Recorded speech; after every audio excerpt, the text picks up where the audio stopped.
Excellent. Good evening, everybody, and welcome to another BIBBA webinar. This is our NatBIP question and answer session with our NatBIP subcommittee members. So we have got lots and lots of questions that have come in from members of the public, from BIBBA members themselves, so that we can really grill the subcommittee about what NatBIP is. Joe Widdicombe, what is NatBIP? Because unbelievably, there are some people out there that still don't know or have heard of NatBIP. So can you tell us what NatBIP is? Yeah. Good evening, everybody. It's had a long lead-in period. The National Bee Improvement Programme, give it its full title, and I think it originated when we were invited into a group with DEFRA to look into how we could reduce the number of queen imports. They were keen on that because they're worried about the biosecurity risks. But anyway, I think that came to nothing, actually, that discussion, but it gave us the idea to what's the alternative, you know. So you may know we've been importing queens for probably over 160 years, and it's not an argument about whether they're any good or not. That argument goes on forever, and you got those in favor and those against. But what I think is the argument is that what effect does that have on our local populations of bees? And in my opinion, it hasn't really helped in the quality, which is kind of sets up a vicious circle, because because our local bees are such poor quality on the whole, we have to go and look for something better all the time. So you may be able to get a bit of relief from bringing in a queen, but how long does it last? And I think what BIBBA have tried to do is set up a more sustainable system that's quite different from that approach. And instead of keep searching elsewhere for something decent to bring in, we think, well, what about starting with what we've got, and through selection improvement, seeing where we can go. And I think quite a lot of BIBBA members have shown it is possible to make progress with the bees and improve them. And that's what this NatBIP program is all about, really. We think it's a sustainable system of bee improvement that's appropriate for all, whether you've got 2 or 3 colonies or whether you've got hundreds of colonies. And that's, it's quite a difficult question to, how do we go about it and how are we going to satisfy all those demands? But this is what we've come up with, this program, which we think everybody can put into practice to a lesser or greater extent and start to make a difference. And the first part of it is to start with your local bees. So everybody's got local bees, so everybody's eligible to join the program. It's no good. You don't have to say, oh, my bees are rubbish around here, so not worth me trying to do anything. They can all be selected and improved. The aim is to get away from this old system, which we've been using for 160 years, of just constantly bringing in new stock in the hope that we're going to hit something good. And I don't deny that that's possible, because lots of beekeepers do it, lots of bee farmers do it, and they get good results, but it's not sustainable. They have to keep repeating it. And I think in the long run, this is a much better approach. So the system refines our local bee populations, favouring bees that perform well in our local conditions, and therefore those that are locally adapted. We want to encourage beekeepers to focus on improving the bees in our neighbourhoods and to forget about looking around the world for the ultimate honeybee to add to the mix, which ends in disaster, basically. Anyway, that's my sort of brief introduction, and hopefully during the next hour we'll be able to explain a bit more about what it entails. Excellent, thank you, Joe. And just so that everybody is aware that if you want to find out more about NatBIP, the National Bee Improvement Programme, please do go to the BIBBA.com website, where there is a section for NatBIP, which has got lots and lots of useful information, including the NatBIP guide, which has got some great tips for queen rearing, etc., etc. So I think my first question really then is, how do we know which queens to breed from? So we're talking about working with our local stock and improving them. How do we know which bees to choose from so that we can really bring out the best characteristics? Anybody want to? I'll leap in there, Richard. Yeah. Then I can shut up for the rest of the evening, can't I? Yeah, it's a very basic question. It's a very good question. It's when I first set up a bee breeding group or bee improvement group, we were very green and didn't know much about it, and we blithely went in, and we suddenly realized we hadn't got a clue which bees to breed from. That was the first brick wall you hit, really. But over the years, we developed a pretty good system of record keeping, and that's the secret. Decide what qualities you want in your bees and work out how you're going to assess them. We use a marking system, 1 to 5. It's very advisable to not to have too big a range of qualities you want. The less you want to select for, the easier it is. There is an example of a record card that's very easy to use. At first glance, it might look complicated, but it's quite simple. You just do 1 row every time you visit the bees. You don't have to fill in every box. You fill in the boxes you wish. I think it's got about 5 qualities that I use to assess my bees, and but it's designed. It's on the BIBBA, in the BIBBA guide, or the NatBIP guide on the BIBBA website, and it's designed so you can adjust it to your own needs. You don't have to take the qualities that I want and think you're stuck with them. You can say, well, what qualities do I want, or we want, if you're working together with other beekeepers, and you can change it. That's the whole beauty of it. So by all means, use it as it is or adjust to your own needs. But that's where it all starts, assessing each queen or each colony, which tells you how good or bad that queen is. And you very quickly build up a picture on which one do you think this queen, we see it pretty quickly early in the season. We see which queen, this queen is lovely, everything about it is nice. The brood pattern's lovely. The temper is fantastic. And it seems to have all the qualities that we want. So we earmark her as what I call a breeder queen. And people get a bit upset about that term. I'm not sure why, but it just means the queens that you are going to rear some offspring from. It might be 1 or 2, it might be a dozen, or it might be whatever. But the main thing is to, if you can, select several queens, because you want to keep that genetic diversity in your population. Okay, I've said enough, I think. And I suppose the more hives you have, the greater the pool of queens that you can look at to choose the best stock from. Excellent. Yeah. So anybody else want to add anything to that about the things that they may look for in a queen? Nick Bentham Green, you might need to unmute yourself. If Terry, I'll just jump in before Terry, if I may, Terry. Okay.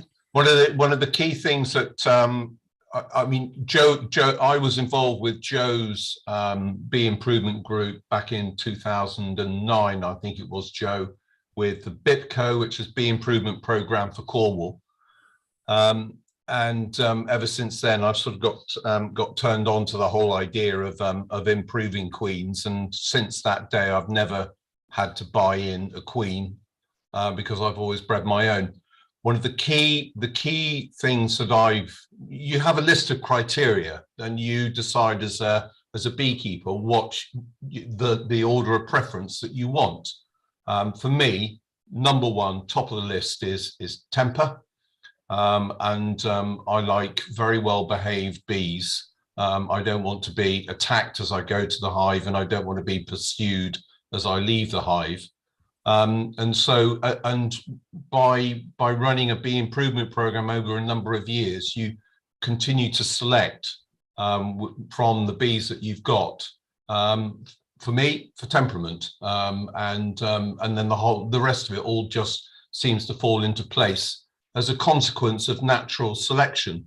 because we're breeding our local bees. We start with locally adapted bees, and then they become more and more local bees, as it were.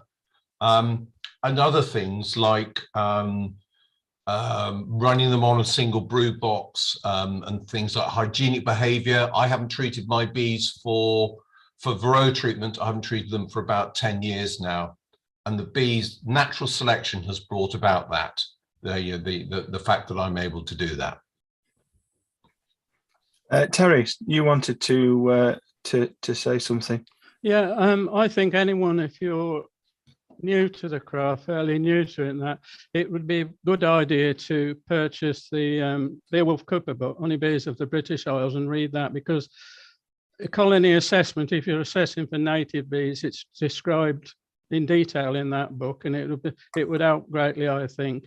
And the other thing, like it's been already mentioned, as many colonies as you can look, even to your fellow beekeepers' colonies in the district. And also a good tip is to look at an old established beekeeper who's been keeping bees for many years, and more often than not, they've got good local bees in their apiaries.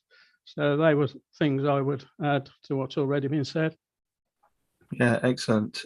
Liz, did I see you put your hand up?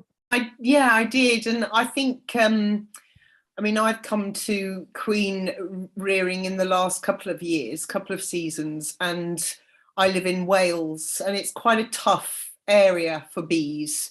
And so, you know, I think it's also important to look at your external environment in terms of characteristics.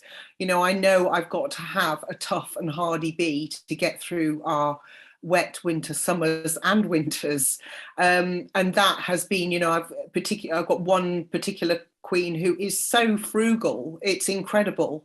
And she's doing really well. So that is on my list as well. Brian, did you want to add? Yeah, I just wanted to say, I hope I'm not going to embarrass Joe by saying this, but I think his book is worth a mention to the principles of bee improvement, Joe Widdicombe. That's another good book to go along with the one that Terry recommended. Excellent. Thank you very much. Nick, you're muted, but yeah, go ahead. Just on Liz's point, really, and it's something that we've been within BIBBA and more latterly within NatBIP pondering on, I suppose, is the I remember talking to Stephen Rose, beekeeper in Wales, who Liz and Selwyn will know, I'm sure, very well. And Steve Rose always used to say that with his queens, which are extremely hardy, his bees are extremely hardy, they're hill mountain bees. And whenever someone would phone him up and say, can I have a couple of queens, please? And then he'd post them off to the sort of the southern softies, I suppose is the best way to describe it, or maybe not. And his bees would just prosper hugely, and normally they're used to really battling the elements, and then they go to sort of Hampshire or wherever it might be, and all of a sudden they're filling 2 brood boxes and things like that, which is not necessarily what they're all about. And that just brings on this point, I suppose I'm leading to the point of local adaptation. We would love to get ourselves, I think, to the position where bees that are in Wales and in the mountainous areas of Wales, similarly the mountainous areas of Scotland and so on and so forth, that's your local bee, that's your regional bee. And it would be wonderful if we could get ourselves into a position where we have regions, so northwest, west, southwest, northeast, east, southeast, and you start to breed and have your bees over a number of years becoming more and more locally adapted to the local environment, and that would be a really great situation for us to get to. So, and if I can just ask you, we've had a question in from somebody that's in the Zoom meeting saying, what is a good bee? Right, that's a good question. I think we need to take one step back and say this is about primarily about genetics, and I know unfortunately lots of beekeepers run straight for the door when people start talking about genetics, and probably they're right to do that. But if you look at honeybees genetically, it's a species that succeeds by adapting to its local environment. So local adaptation is very important. So what makes a good bee, it depends on your locality, because a successful bee will be one that's genetically adapted to your particular locality and climatic conditions, and the range of forage in the area that you've got. And that local adaptation is quite important. So that's why we want bees that are locally adapted and therefore produce local genetic stability and sustainability. So it's genetic stability within a local bee population we're looking for. And when you start introducing genetics from outside of your locality, you are going to badly affect that stability, and that's going to come out in different ways. So you might have behavioral issues. The one that people suffer the most from is aggression, F2 aggression, perhaps other types of aggression, poor overwintering, susceptibility to disease, perhaps difficulty queen mating and queen longevity. So we have those kind of problems. So a local bee is one that's adapted to your locality. And that's why it's important to not keep bringing them in from outside, whether they're imported from outside of the UK or whether you're bringing them from a long distance within the UK. Much better to work with what you've got locally. And if you do that, you'll end up with a good local bee. Excellent, thank you very much. The next thing, excuse me, is moving on from that local or native bee. What should we be looking for? And I wonder, Nick, I've had this question come in. My local beekeeping association wants to improve their bees. How do they go about doing that?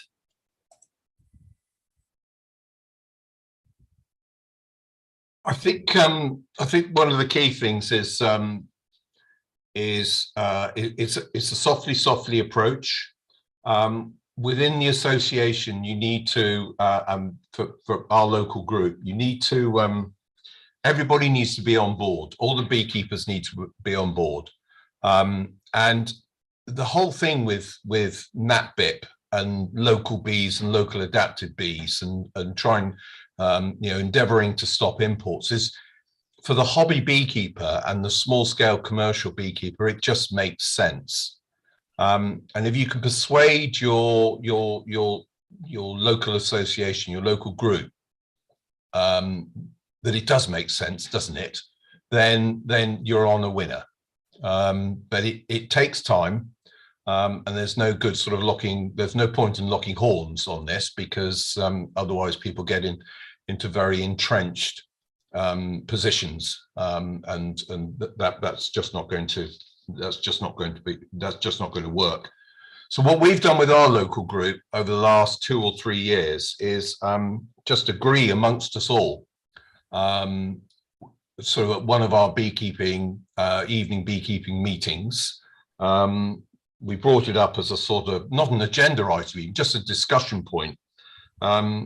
What do we think about drawing a line under this and saying that we will, within our group, within the area, and the Launceston area, we'll just stop importing bees, and we will work with the bees that we've got.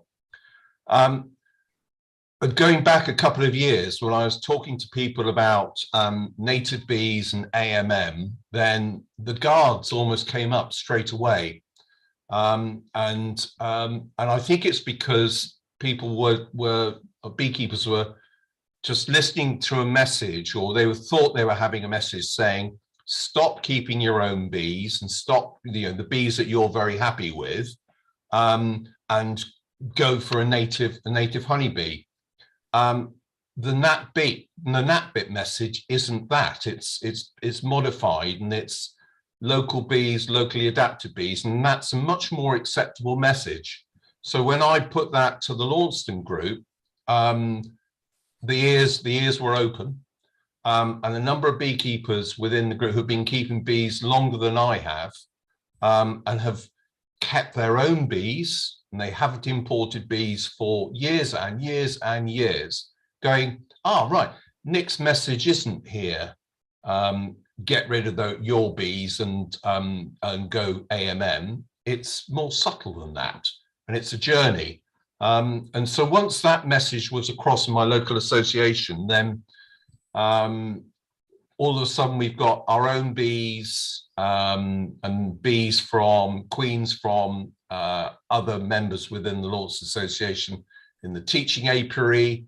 The teaching apiary is the mating apiary. So we're already on this journey now of improving our bees. And all the beginners don't go online, as it were, and buy in bees from the BBK magazine or wherever it might be. They don't do that. They get bees from the local association. And so the journey has started. Excellent. Thank you very much. Anybody else want to add to that about local associations? And I'd just add something, Richard. I think it's the point that Nick's making is really important. A number of beekeeping associations I know where you get a group of enthusiastic people that want to do something about locally adapted bees, and they don't actually, they're not able to persuade the majority of the committee that that's what the association should do. And then you start to get divisions and problems. And so it's much better. You need to convince the whole association to go with you.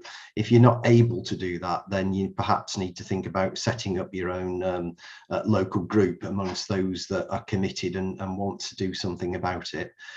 You can't always persuade everybody. We're all of the view that the argument we're putting forward is a no-brainer, but not everybody accepts that, and we've just got to live with that. Yeah, excellent. And we will come to working together in groups a little bit later on, and I know Brian will want to say lots and lots about that, but if we can hold Brian back for the moment. The next one, Terry, we've had this question in. My local bees are predominantly buckfast. Is it worth considering buying an AMM queen in to start that journey of looking at something more local or adapted? Yeah, well, actually, this is what I did originally, like 30 odd years ago. I bought a queen in, but I think there's more to it than just buying a queen in.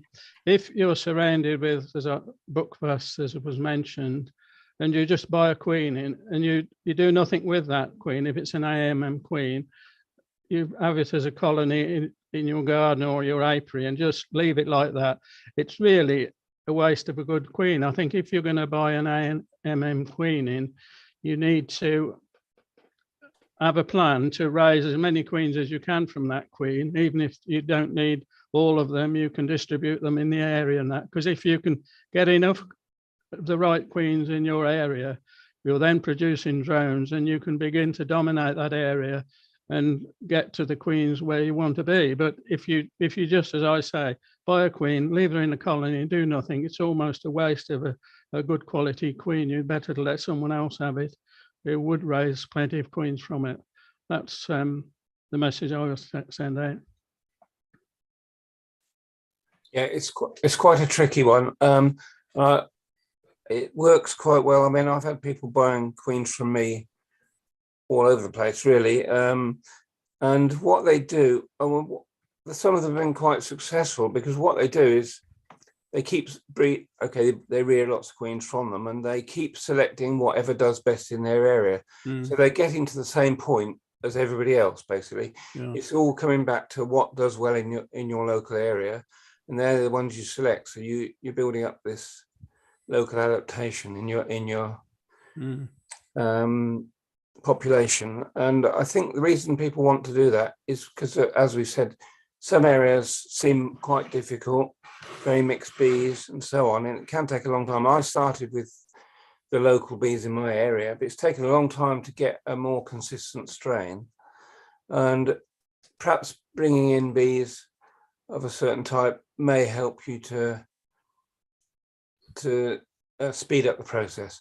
But always bear in mind that the whole system is based on sorry, I've lost words now, but it's based on what's survival of the fittest. So you've got natural selection going on in your local population, and you've got selection by the beekeeper for the traits he wants. And if you base everything on that, we'll all get to the same point. Brian, I can see your hand up. Yeah, I just wanted to add that I don't think it's an either or choice, you know, whether to sort of bring in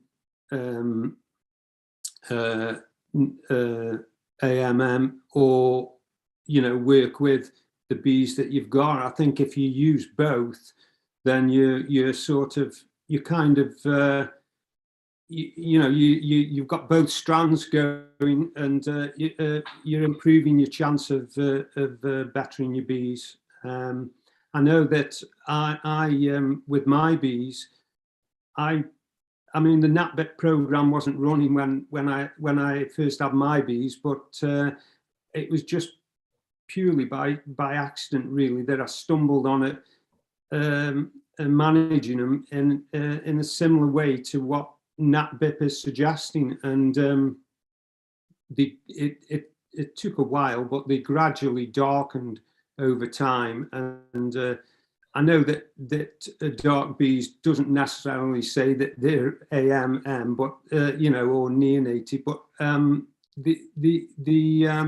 they certainly show a lot of the traits of the, you know, of the and they're definitely a more localized bee. I would say that they are a local ecotype, and you know, they winter well, and small colonies. They're not prolific in any way, but still produce a reasonable amount of honey. You know, so I think you can use both methods. Excellent, thank you, Nick. Yeah, I'm just sort of adding to Brian's point, really. Yes, you can buy in AMM, an AMM queen, and away you go.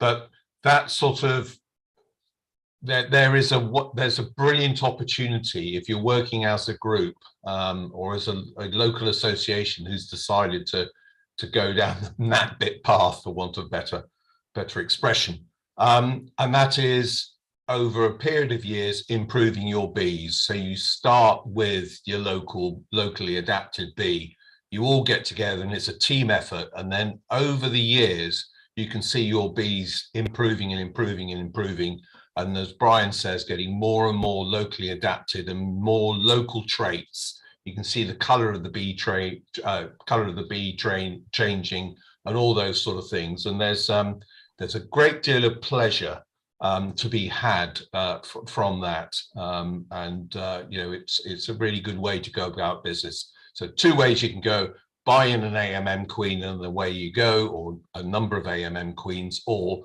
improve your bee, you know, that's there. And as I was saying earlier, some of your beekeepers within your association, experienced beekeepers, have got some very, very nice bees, and it'd be a real shame to throw the baby out with the bathwater. Yeah, excellent. Selwyn.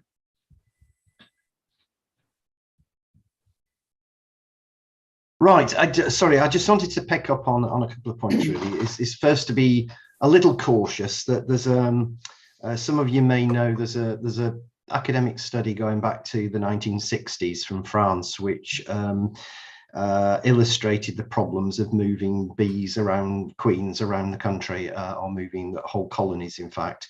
So make sure that if you're going to buy in genetics from elsewhere in the UK, that you're basically buying from a climatic area similar to yours, with similar flowering times and forage, you know, because if you bring in bees from a completely different area, they are going to struggle. They're likely to have chalk brood, and it's not going to be successful. It's something that we BIBBA did some webinars on this sort of issue, and I remember Grace McCormack from Ireland was saying where she is in Galway with high levels of rainfall in the west of Ireland, she wouldn't buy in queens from the east of Ireland because the climatic conditions were so different.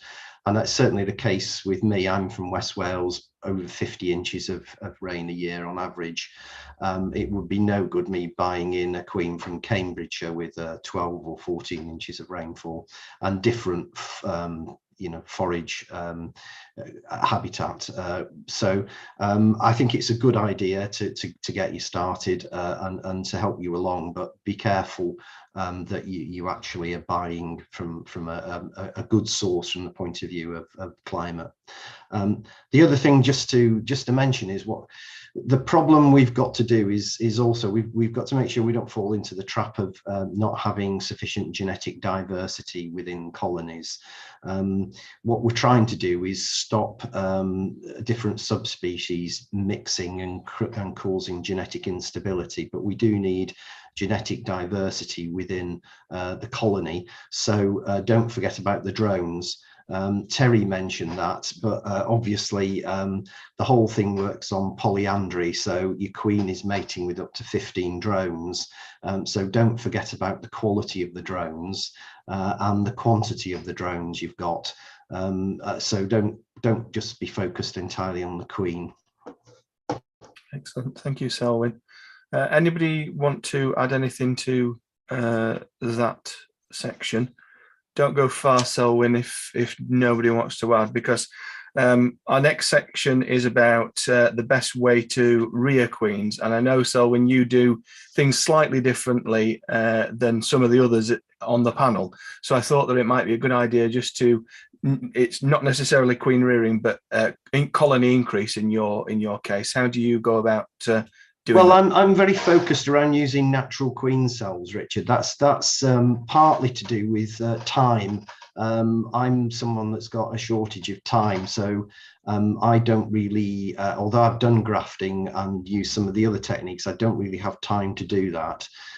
So I really select off high quality natural queen cells and then create nukes from that.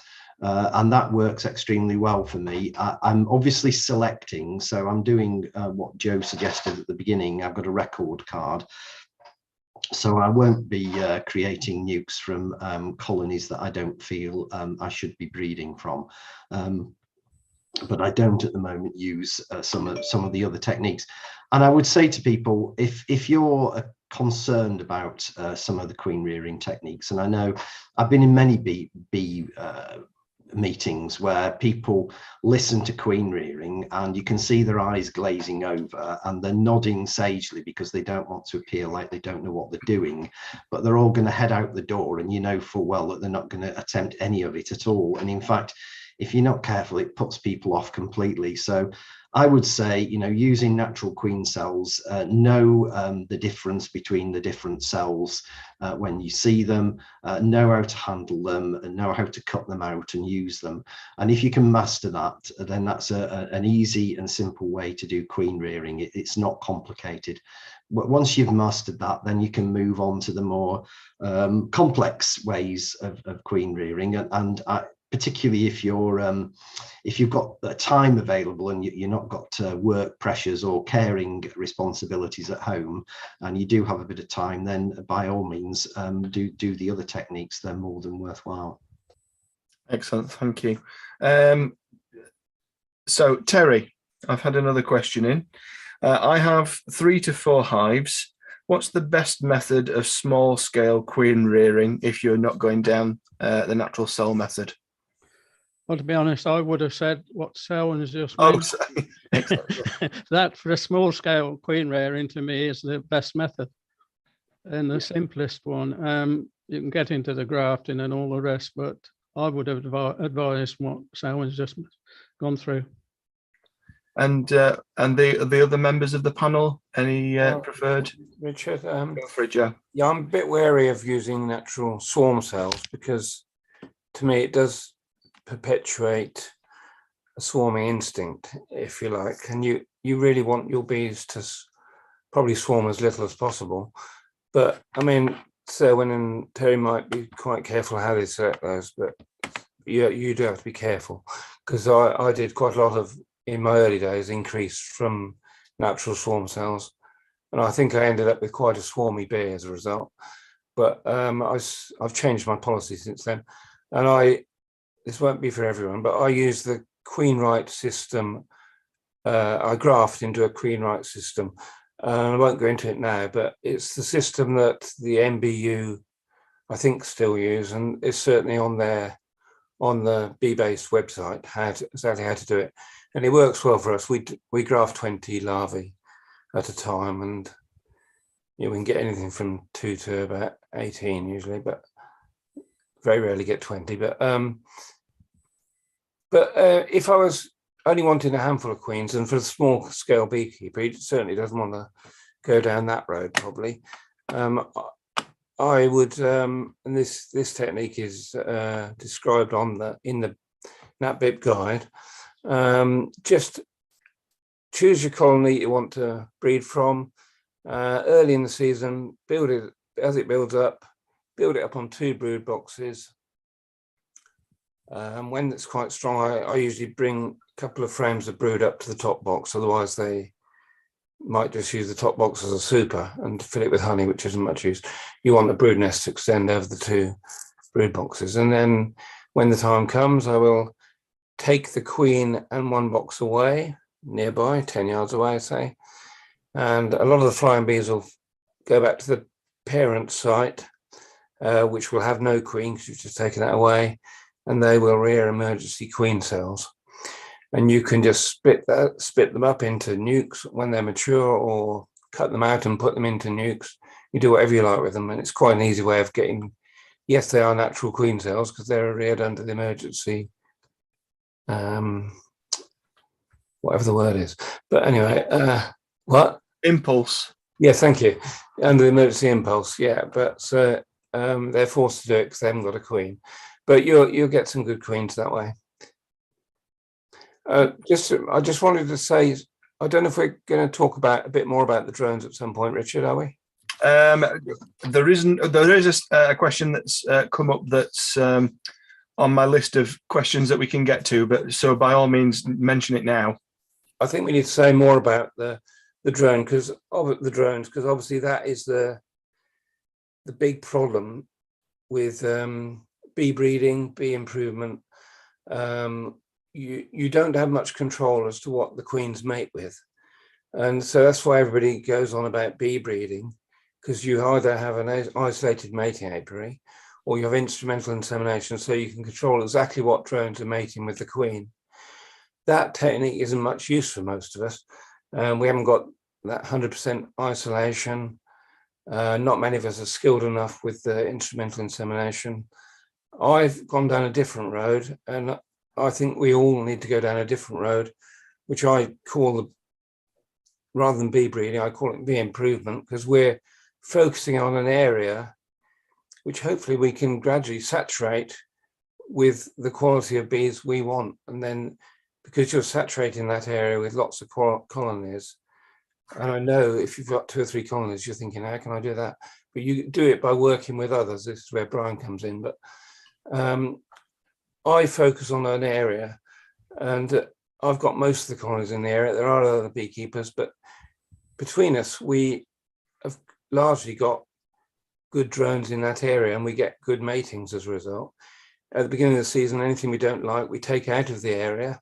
So, I haven't got control of all the bees, but I know that area is largely good, can have good drones, so my queens get mated well. And that's what we've all got to think about, whether we're working on our own or working in groups. And this is where groups come in, because you can identify an area where your next door neighbour isn't going to be bringing in hundreds of imported bees, for example, which would muck up the system completely. So I think that's how we have to work to get good matings. Before I go to Nick BG, does anybody want to add anything else about that?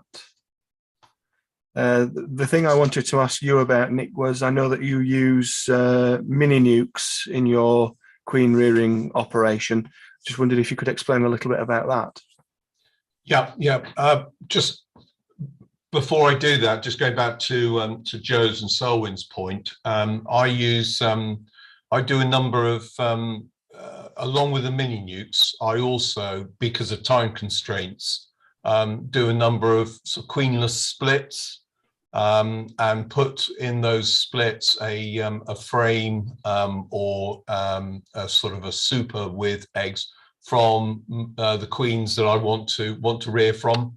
And so it's they will then bring on 2 or 3 or 4 emergency queen cells, which I then use in my system, and then use in mini nukes, and so on and so forth. So it's a sort of combination of Selwyn's, what Selwyn does and what Joe does. So they are emergency cells rather than swarm cells. Going on to mini nukes, I've been using mini nukes for many years, and they do give you. I think people think they're incredibly complicated, but actually they're not once you get into the system of using them. So when I've done the splits and so on and so forth, or if I come across a queen cell when I'm doing my weekly checks, then I use, along with the mini nukes, I use an incubator.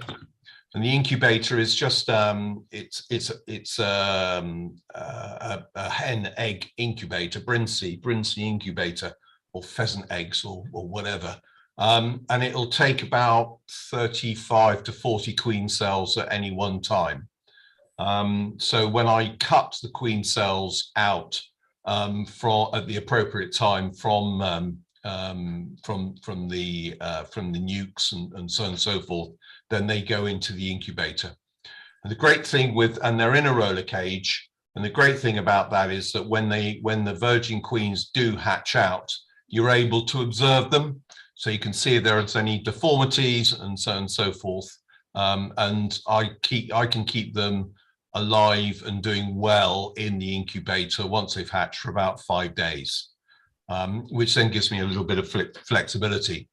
So when the queen cell goes into the incubator, I can judge more or less how old that queen cell is, whether it's sort of newly sealed over, or day 11 or day 12 and so on and so forth. So I can make a rough approximation of how much time I've got to make up the mini nukes. I use sort of a combination of mini nukes, but my favored one is the Apodea. They're robust, they go on for years and years and years. And they also, with the extension pieces that you get with them, and the top feeder, then you can overwinter a little colony of bees, no problems at all. So that's a really good way of sort of assessing the bees over winter. If I just say, Richard, at this time, we hopefully NatBIP will do some video, some film footage of us doing the mini nukes, making them up, running them, and introducing virgin queens or putting queen cells in things, and that will go out as a NatBIP piece, probably May, June time. I think that's our plan. More about that in a second. So yeah, setting them up in the frame, in each mini nuke, there's 3 sort of frames, little mini frames. You put starter strips of foundation in, and then once you've done that, you put fondant into the feeder box, top that up, and then you're good to go. You're all set up. Make sure there aren't any holes, any gaps, anything like that, because there are, then the bees will escape, and then suddenly you've got a mini nuke with no bees in. As far as the bees going into it is concerned, one cup or mug full of workers, that's all you need. And that's the great thing with the mini nukes, is you don't need that many bees.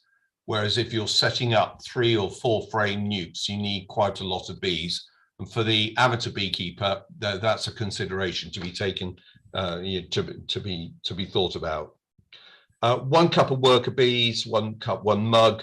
Make sure there are no drones in them, because you tend to use your more prolific colonies for making up the mini nukes. You tend not to use your the bees, the workers from your breeder queens. So no drones in there. And then you take those worker bees from the supers. Make sure there's a queen excluder in. So in the supers where the bees are, you've just got worker bees. There's some talk about the workers have all got to be the correct age and things like that, preferably very young bees, hive bees. I find actually that really doesn't matter too much. So I just shake the bees out and use all of the bees that are there in the super.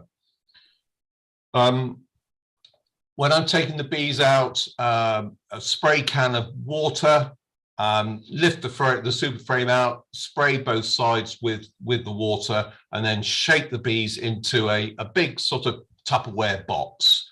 And then all the bees go down into that, and then you spray the bees down in there. I originally started using sort of a very, very mild sugar syrup. Don't do that. I learned to my cost that that's not a good idea. So all you need is just water in your spray can. And that spray water is just to keep the bees down, to stop them all flying off. And then once you've got a cupful in the bottom of the box, then that gets turned into the upturned mini nuke, which has got a sliding floor, and you just put all the bees in, close it up, and then there you are. That's your mini nuke all made up. Then back home, if there's a virgin queen that's hatched out in the incubator, she's in the roller cage, then she can go straight into the mini nuke. Lid off, there's a little hole in the Perspex screen, and then you just spray her very, very gently, and then just tap her in through the hole, and she'll go in. And she'll be accepted, because she's a virgin queen, she'll be accepted by the new colony of bees, no problem at all. If it's a queen cell, again, same thing. Lift the hatch over, little hole there, and then you just put the queen cell in so it sits through the little hole. Close everything up, and then that goes into a cool, dark place. I've got a shed, and I just put the mini nuke in there for 3, 4, 5 days. And that's so that the queen cell will hatch and she'll be accepted by the little colony, or the virgin queen will be just making her acquaintance, as it were, with the little colony, and no problems whatsoever. They're all closed in, they're comfy, and what the worker bees do is they start drawing comb out in anticipation of the queen, newly mated queen, coming back and laying and then starting afresh. After 3, 4 days, then the mini nuke comes out of the cool, dark place and is put in the mating apiary, opened up, and then you just let nature take its course, as it were. Fingers crossed, 5, 6, 7 days later, you've got eggs in the frames, and then you can move the queen on and then start the whole process over again, or just reintroduce a queen cell or another virgin queen, no problems at all. They're wonderful, wonderful bits of kit. And I can, through a season, I could probably run, succeed. Each box will bring on about 4 or 5 queens, if all goes well. Thank you. Thank you. Liz? Yes, I'm smiling because Nick makes it sound so beautifully simple, doesn't he? And I think it's really important, actually, that we get out there this season and get Nick on film doing some of this stuff, because I don't know about anybody else, but I learn by watching and by observation. I'm not great at reading books, and I like to see people doing things, and then I can go home and try those. And really, I'm just making a comment about a slightly different perspective, in that, we have some people on the panel here that have been queen rearing for years and years. I haven't. I've been doing it for 1 season. I'm just going into my 2nd season. Really, I'm coming back to the question the questioner that was talking about, you know, what's the best system to use for small scale queen rearing. Turn that question round, really. What's the best system for you? Do you work full time? Can you commit? Because, you know, what I've learnt about grafting and some of the more complex processes, you have to be on hand on certain dates and make a commitment to make this work. And I found that, or what I'm forcing myself to experiment. I'm forcing myself to make mistakes. I'm forcing myself, as uncomfortable as it might be, to get things wrong, because that's when you really, really start to learn how it all works and what works for you, what fits into your beekeeping and your husbandry time that you can give. Excellent, thank you, Liz. Anybody want to comment about kind of the queen rearing aspect of things, or anything like that? Brian, you'll need to unmute. Yeah, mine's, I don't know if I missed it when Nick, when you were giving us the you know, the information on the apideas. Did you say how you fed them? Do you put syrup in them, or do you put fondant in them? You start, Brian, you start by putting fondant in, because you're turning the box on its head to put the bees in. And so if it had syrup in, then the syrup would go absolutely everywhere. So fondant to start with, and then off they go, happy go lucky, as it were. And then after that, then what some queen rearers do is they feed them on syrup. Now the problem with the only problem with syrup is the bees go and drown in the little box. So the way you can get around that is just by getting, you know, the plastic garden mesh, the little black plastic garden mesh that you've got to keep cabbage whites off your lettuce and things like that. Well, if you scrunch some of that up and stuff it down into the little feeder box, then the bees are able to drink the syrup and not drown. So I start with fondant, and then once they've chomped through the fondant, and I no longer have to invert the box or anything like that, then I'll feed them syrup. Yeah. And another question was, when you sort of put them in in a cool, dark place for the 3 days, or 3-4 days, however long, do you occasionally spray them through the little grill at the front? Yes, I do. I spray them once a day. Yeah. Yeah. And I believe the reason for that is for just to sort of enable them to use the fondant, or is it for cooling purposes as well? Well, they're in a cool, dark place, so I don't think they're too hot. Albeit they're in a confined box, and they're it's polystyrene, so it'll keep the heat in.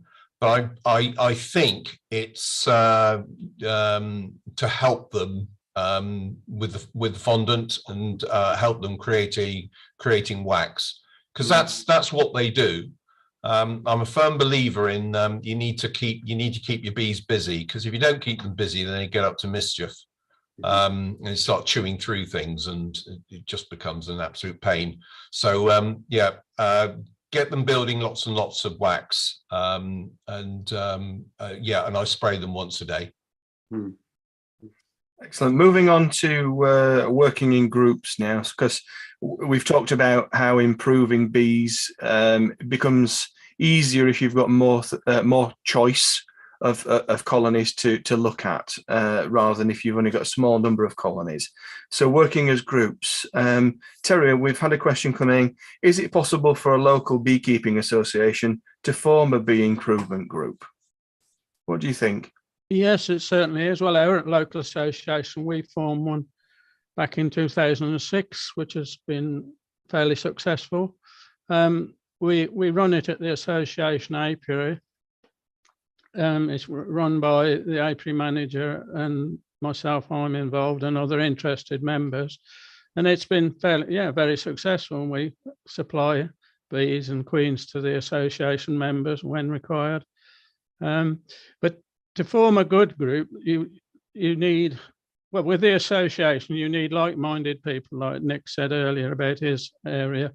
But if you, initially when we started, we had one member who had 150 colonies, another had about 70 colonies, and they were requeening their queens with AMM type queens.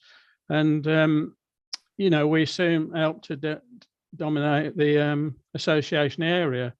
You get the odd colony that's brought in from outside. You can't control everything, and not all beekeepers are members of associations.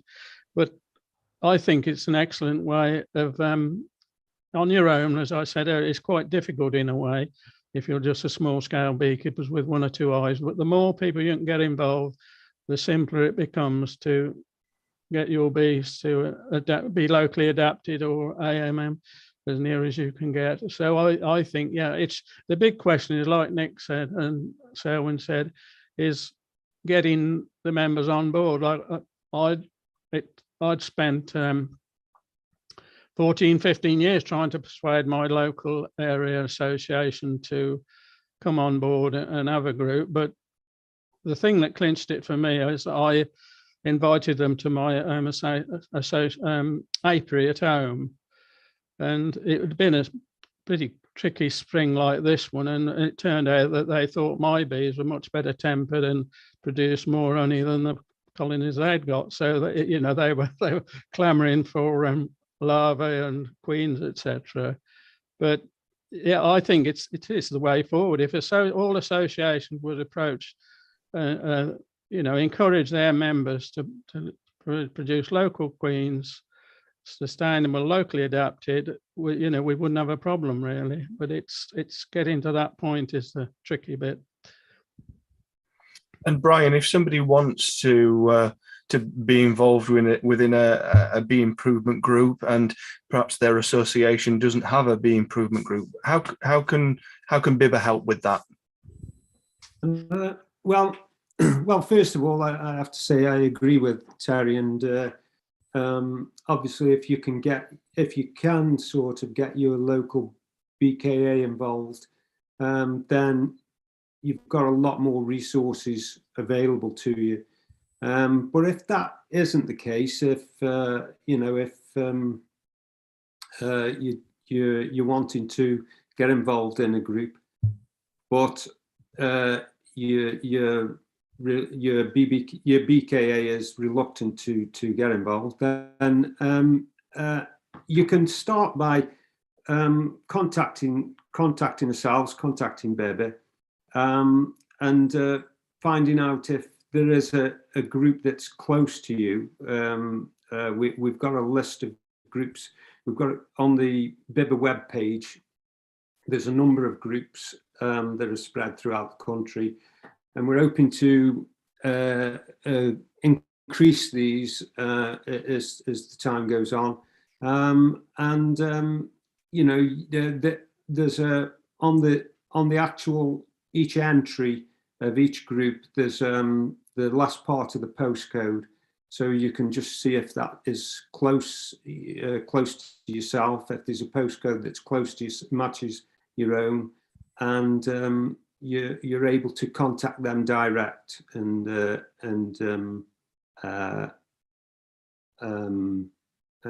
make inquiries in that way. Another way is I can actually sort of, if you contact me directly on groups at bibba.com, I can sort of take a look for you at other members that might be close to you, and I can just find out whether they'd be happy for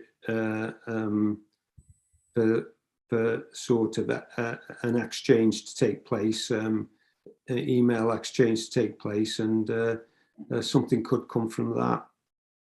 But what I think what I'd like to say about groups is, I think BIBBA might just give me a bit of a scolding for saying this, but I think that I feel personally it helps to just put the word groups to one side. I think it's just a matter of like-minded people coming together, you know, and working together. And I think, like Nick mentioned earlier, there's a great deal of pleasure can be got from it, as well as improving your bees. So I think it's just, if you approach it in that way, in a small way, obviously there's no reason why you can't sort of develop your group in a more formal way if you want to, or you can just let it develop itself naturally. Just start off small, 2 or 3 beekeepers, following the NatBIP program, and just coming together, meet up, have a chat about what you want from your bees collectively, and just have a go at it. You know, start to make some moves to improve your bees. I think a good idea that there has come about recently is starting up a WhatsApp group, because I think that's a really good way for those that are working together to be able to communicate, and develop. Excellent. Thank you, Nick. Sorry, Brian. Thank you, Brian. You got Nick on the brain.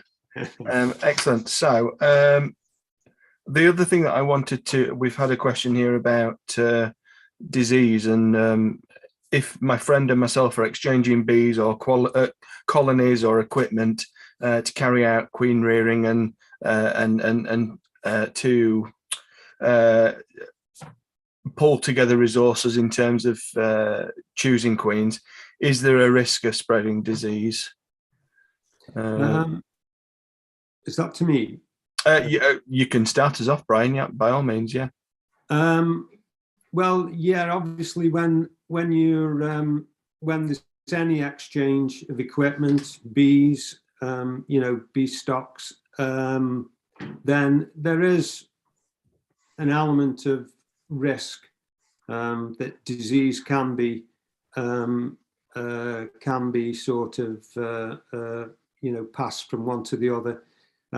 So I think it is an important question, and equally, I think it's important that we're careful and have a really robust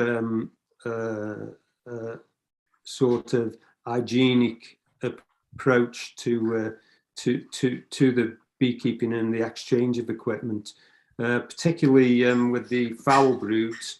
You need to, I think that if you've got a group, you need at least one experienced member within that group that that's able to sort of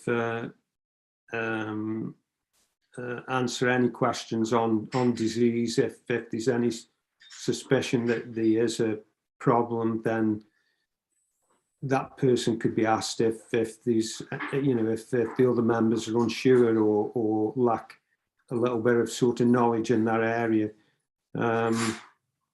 and of course the foul broods are a notifiable disease, so that would have to be dealt with if it was suspected that it was a foul brood. Also, you can consider sort of having your bees checked by your bee inspector at intervals to just make sure that everything is okay, and and you're not sort of passing on disease without realizing it. Excellent, thank you. Liz, do you want to, just before I come to Nick, Liz, did you have something you wanted to say? Yeah, just I'm pretty much repeating what Brian said, but certainly if you are in a known risk area for the foul broods, then be obviously cautious about that. Definitely speak to your seasonal bee inspector, get them involved, let them know what you're trying to achieve. I know that the MBU are very, very much in favour of people developing their queen rearing skills, and in fact, they've got a campaign running at the moment with some material that you can get hold of through your seasonal bee inspector to help you take those first few steps in queen rearing. So I'm sure they would be fully supportive of it. And, when it comes to it, maybe there is a code of conduct written for your group, around biosecurity and what you commit to take on in terms of developing your disease recognition skills and all that kind of stuff that will just help bolster anything that your SBI can offer you. Thanks. Thank you very much. Nick? I'm just echoing what Liz said there. Before we move any of our stuff around county here in Cornwall, then it's a check with our local SBI, both SBIs, because we're moving from one Eric here to Hazel's area. So yeah, we just double, triple check that everything is okay. And also beginning of the season, get the thumbs up from the SBI that we're all clear, and then away we go. Yeah. Nick, Brian. Sorry, Brian.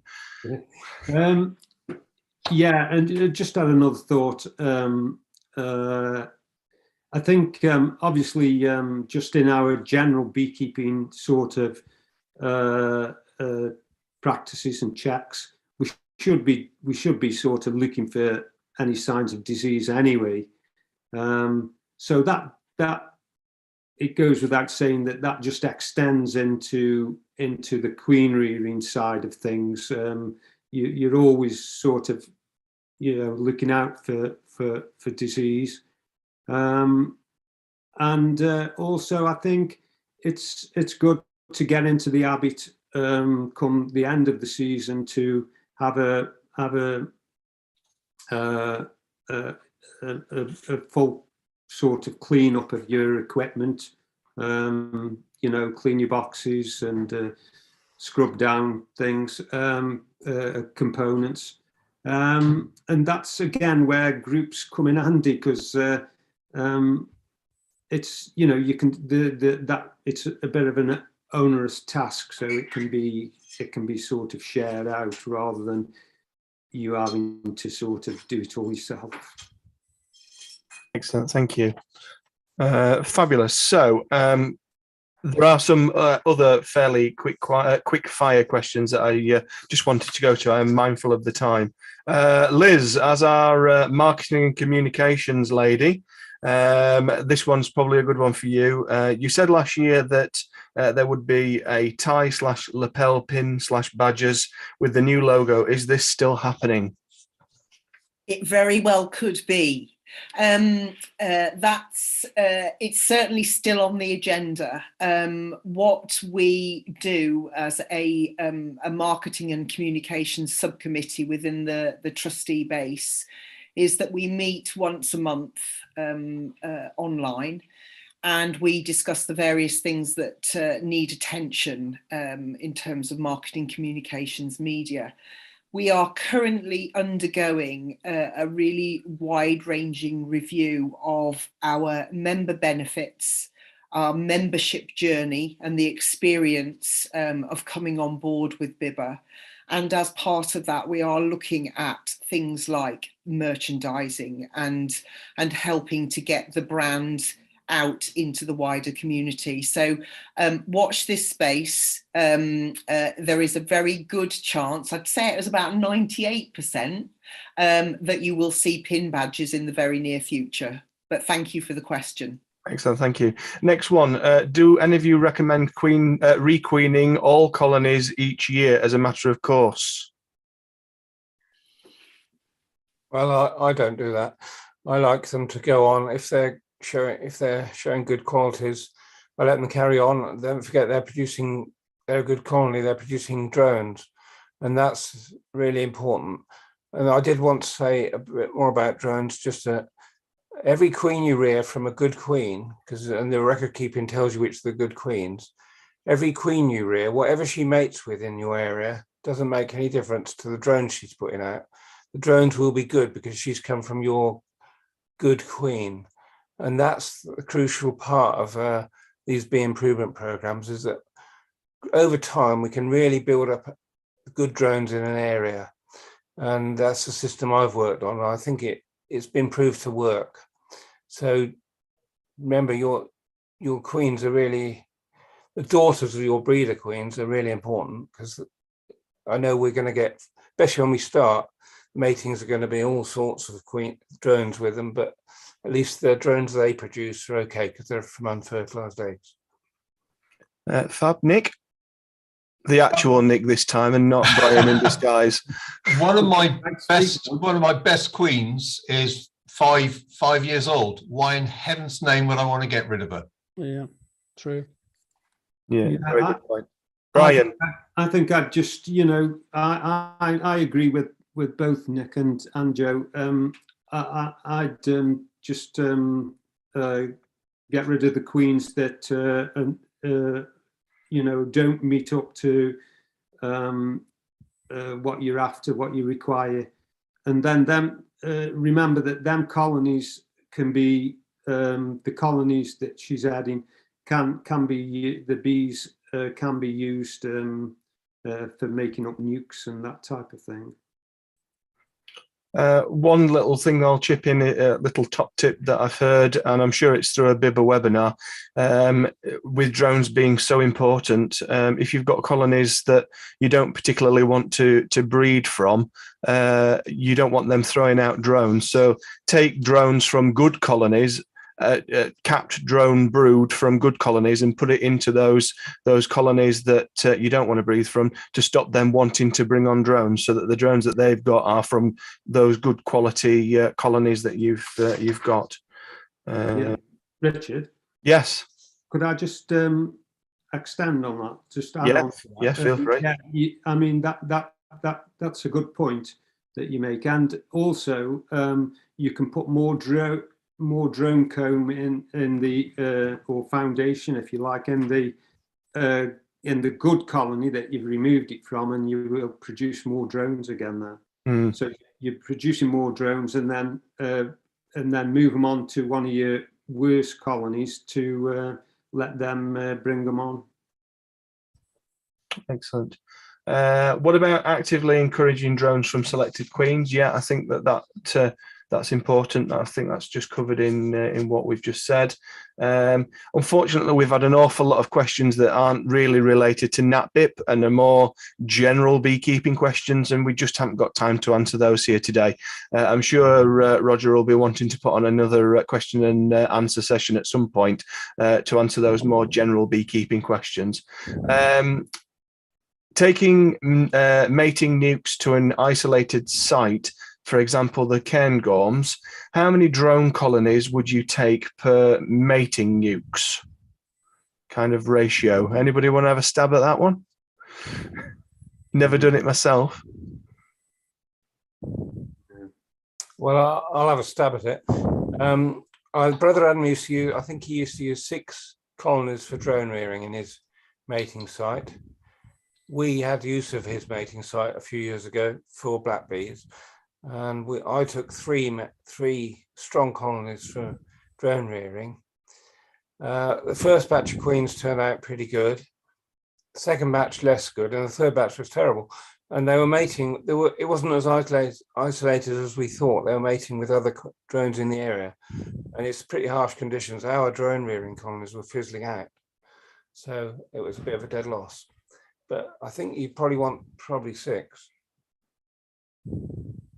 6 within a mating on a mating island, if you like, isolated mice.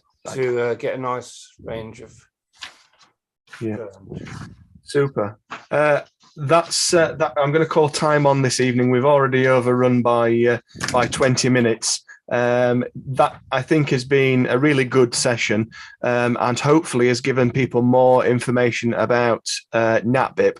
Please, please, please get the word out there about NatBIP, because we're still hearing that there are members of associations that have never heard of it, even though there is an ugging of resources on the BIBBA website. We've got all these webinars that have been put together for BIBBA, so please get the word out there about NatBIP. Nick, you've got your hand up. Is that from previous, or do you want to add? Oh, sorry, I can't hear you, Nick. Mute.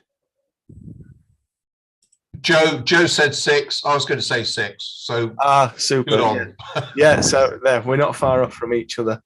Excellent. So from Selwyn Runnett, our BIBBA chair, Liz Chaudley, our marketing communications manager, Nick BG, who's our NatBIP subcommittee chair, Terry, who sits as a BIBBA trustee, Joe, who you know very well through the work that he does and his book, and also Brian, our group secretary. Thank you so much for your time this evening. It might be that we need another session to answer some more of these questions, but I do think from our last meeting that we did say that particularly BIBBA Monthly may have a section where we can start answering some questions that come in, members of the public's questions. So watch this space if you are a BIBBA member. If you're not a BIBBA member, do consider it. We are only £20 a year. It's only the price of a couple of upmarket coffees, and it gets you access to some great resources. But from the panel here this evening, from all over the UK, and from me in Yorkshire, good night, and thank you very much for joining us. Right. Right. Good night.